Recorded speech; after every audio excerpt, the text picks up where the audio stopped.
Hi, I'm VoteEvely, and I'm a candidate for City Councillor for Ward 3 right here in the City of Pickering. Let's talk about political accountability. Accountability is a buzzword in politics. It's on everybody's brochure, but what do they plan on doing about it? What makes them different?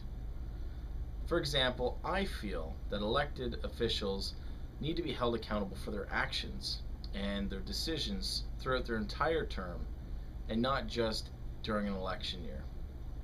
Like, for example, the City of Pickering entered a lawsuit which we spent $320,000 in taxpayer money to go after a lawsuit which we were told was a sure thing, great chances of winning, or whatever, blah blah blah. And then the same lawyers that told us this said, hey, guess what? Yeah, you know what? Your chances aren't really that favorable. So they advised council to drop the suit. Now, what they should have done is actually sought a second opinion, just like you would if you're in a medical case. You know, you're going to make sure that that decision is correct. Now, the only people, or I should say the only ones that benefited from this were the lawyers. In fact, they dropped the case and they still got paid $320,000 from the taxpayer's pocket. And I'm going to remind you that you and I are the taxpayer. How does it feel? We need to do something about connecting various groups in the community to the council. And the way I would like to see that happen is, if I'm elected, I will request volunteers from the public, from all walks of life. So no matter ethnic background, religious background, various walks of life, various socioeconomic backgrounds, to join me in a Ward 3 advisory council, which I would be more than happy to chair, because this will provide valuable insight to what matters most in Ward 3 and the City of Pickering in general. Now, let's talk about hidden agendas. I'm not a big fan of it. In fact, I think that is the ultimate insult to the electorate, is having a hidden agenda. For example, in 2006, if you recall, we had placed on the ballot a question whether you were in favor of the direct election of the regional chair. Now, the results of that were 89% in favor of a direct election. But why is it that that wasn't even acted on? And now I understand why voters have such apathy and they don't feel that their voices are being heard.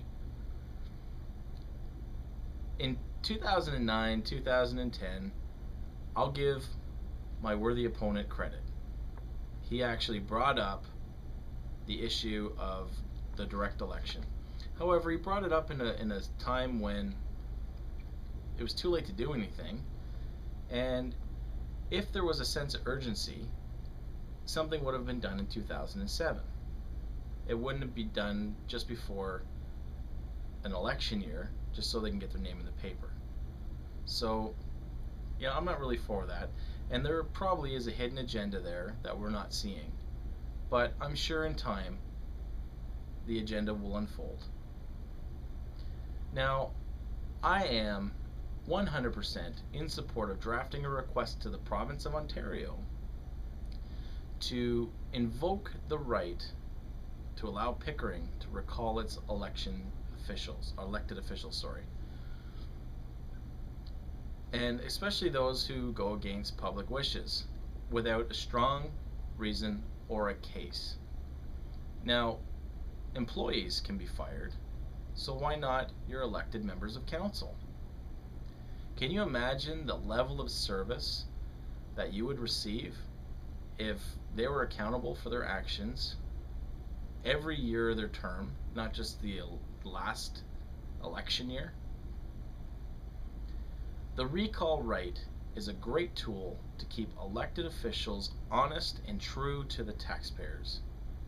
And that is why I support that, because that is the ultimate form of accountability.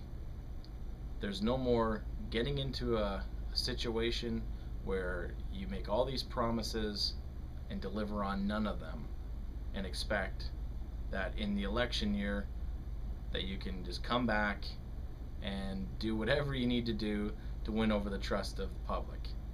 I'm not a big fan of that. You should be working as hard in your first year as you are in your last year. Now, accountability is always broken down into value. How much value can be placed on a councillor who spends 10 plus hours a day in Toronto? That's including commute times, being outside of the area in which he represents. Now, David Pickles commutes downtown every day, Monday to Friday. And now, I'll give him credit. He does his best to make events. However, he's only available by email and voicemail during the day. And we really need a councillor that is available full-time. Business works during business hours. Even the business of running a city is open between 8 a.m. and 4:30 p.m. Most business functions are during the day, Monday to Friday. So if Mr. Pickles isn't available during the day, he most likely won't attend. Pickering deserves more than paying full-time perks for part-time commitment. Would you not agree?